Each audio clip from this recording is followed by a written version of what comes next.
Hey, welcome to Meadow Brook. Hey, thanks for the welcome. This is amazing. Come on in, I'll show you around. What is your name and what do you do here? My name's Connor Newton, and I'm the Associate Director of Visitor Services and Security here at Meadow Brook. So I manage our touring programs, security, and other important functions here at Meadow Brook. Connor, what's the first word that comes to mind when you see Meadow Brook Hall? Excellence, right? We're a beautiful site that offers amazing views, great eats, and wonderful history. And we do that very well. How would you describe this place to someone who's never heard of it? I'd describe it as the fourth largest museum house in America, which makes us one of the finest destinations for history and architecture in America. See, I heard that this hall is larger than the White House. Is that true? That is correct. That is correct. So the White House is a little over 50,000 square feet, and we're over 88,000 square feet. So we're certainly bigger than the White House. And what surprises visitors the most? What surprises them the most, I think, is the varying styles in the spaces. So in this room, for example, we're gonna see a big shift, right? We go from the darkness of the living room into this very bright space with all the natural light around us through the windows. And it's such great lighting in this room, and all the plants are amazing. About how many rooms are in this house? There are about 110 rooms in the home.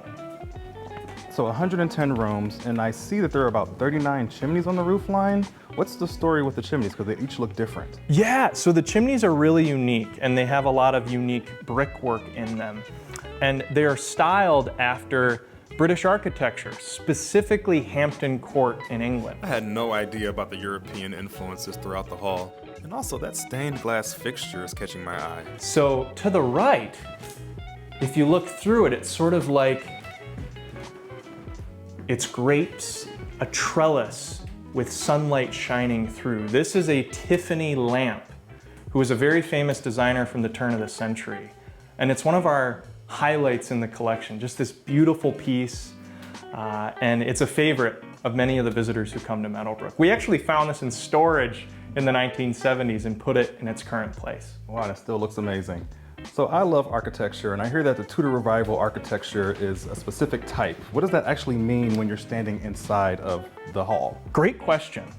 Tudor Revival refers to the period that inspired this house. So think Shakespeare, Queen Elizabeth I, over 500 years ago. And one of the characteristics that best defines this style is the woodwork. So throughout the house, you'll notice something called linen fold paneling, which actually surrounds us in this room, and that is characteristic of the style. Connor, can you tell me more about the room that we're in right now? Yeah, this is the library. You probably guessed from all the books around us.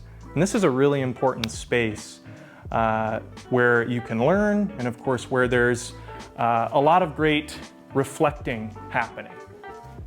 And are these books the original books, or are they new? These books are all original to the collection, yes. Hey Connor, where are you taking us now? How about we go up the grand staircase and take a look at what's on the bedroom level?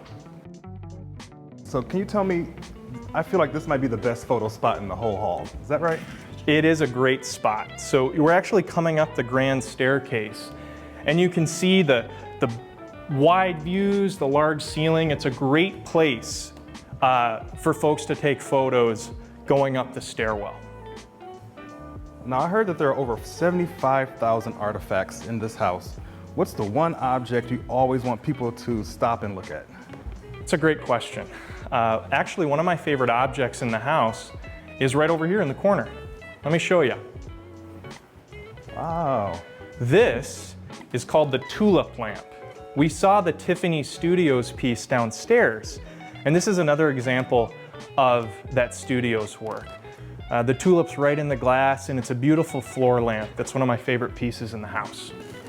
Another great piece is right over here. Who are they? This is a painting of the Dodge children. So you see Francis Dodge and Danny Dodge, and you see a horse in the background. You might be wondering why. They had a large horse stables on the property. Horse stables, so I hear that there's also a farm here, is that correct? That is correct. A full farm estate. Historically, over 1,400 acres. They raised a lot of their own food and animals here on the property. So is it true that Joe Louis, the famed boxer, had a nearby estate and got his eggs from Meadow Brook Farm? He sure did, right from the gatehouse. Oh, look at the cute dog. Yeah, so speaking of paintings, this is another example of the paintings in our collection. This is Cleo, who was one of the family's beloved dogs, a St. Bernard, as you can see, from the droopy eyes. Okay, cool. I love it. Wow, this is a really nice hallway. Can you tell us more about this hall? Yeah, so the gallery is full of a lot of the objects and glassware that the family had, and it's full of different rooms. We've got a nursery suite, a nursery kitchen, and of course, the very cool bedroom we're heading to next. And whose bedroom was it? Alfred Wilson's. And tell me more about Alfred Wilson. Who was he? So Alfred was a lumber broker, a very accomplished businessman, and he and Matilda met at church, fell in love, and were married. And together they built the remarkable home you're visiting today. Truly is remarkable. What's the most jaw-dropping amenity in the estate? Probably one of the coolest is actually right over here.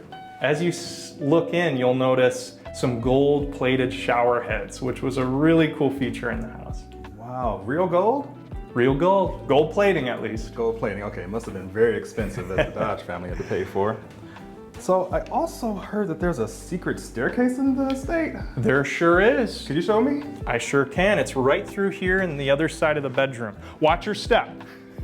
Where does the staircase take us, if you could just kind of walk me through that? Yeah, so the secret staircase goes to all 4 levels of the house, from above us on the 4th floor to the bedroom level, and now we're heading down, watch your step, like I said, to the main level of the home. And you'll notice as you step in, looks a little different from some of the other spaces we've seen in the house. It almost feels like you're in a medieval castle. That was done by design. Really wants to give you the effect of a time long ago. We're just gonna open this door here, and we'll step into another different space. Wow. You know what? I wish more homes had secret staircases in them. Tell me more about the room we're in. This is Alfred's study. And actually, as you look around the room, you'll notice carvings that tell the story of Alfred Wilson's life. It's kind of like a comic book in wood. Like a literal comic book, so much detail and precision in each carving. Wow. Now the architects Smith, Henchman, and Grills also designed the Guardian building in Detroit. What's their connection to the broader Detroit story? You know, they were one of the premier architectural firms that worked out of Detroit. They did a number of buildings, like you said, and they also, of course, designed Meadow Brook Hall. So the skyline that you see in the city of Detroit is really, in part, designed by that great firm, and it's still in existence today.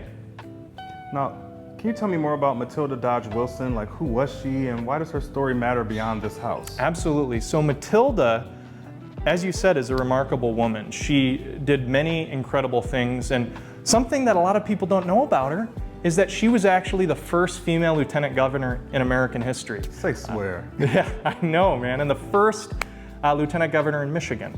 This is a beautiful portrait of her that shows her grace and beauty. So in 1957, Matilda donated all of this, right? 1,400 acres and $2 million to found what is now Oakland University. Why does that act of generosity still resonate? No, you're correct. Through that gift, they have educated tens of thousands of people from all over the world. And people are still coming through our doors today and not only learning about our history, but learning about a lot of other skills that can make them successful citizens in the world. And I think the Wilsons would love that. So legend says that Matilda also gave a tour of the house 2 days before she died at 83. She sure did. Right before her death in Belgium, she did a tour with a film crew, and she showed off her collection. Now, what do you think she would want people to take away from their visit here? It's a great question. I think she would want people to understand the care that went into selecting the artwork in the house. She was a collector, right? She was really passionate about history and passionate about beauty, and she brought that into her home, and we can still see it today.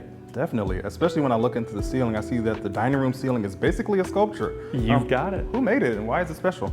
This is done by the studios of Corrado Parducci. So he was a famous architectural sculptor who worked in Detroit. And his work is all throughout the city, including and some of the buildings we talked about a moment ago, like the Guardian building. Can we step outside to see more about Knoll Cottage? I hear it's like a fully functioning mini house. Sure can. Yeah, Knoll Cottage, like you said, is a small house that was designed to teach Frances, their daughter, how to raise a family and manage a house of her own. Wow, this is gorgeous. Do you guys have a lot of events out here as well? We sure do. We have over 80 weddings a year, other private events and community events. You can actually see the tent behind me, which is a beautiful space where we showcase our catering excellence. So pretty much you can party out here rain or shine, right? You got it. Okay, cool, cool.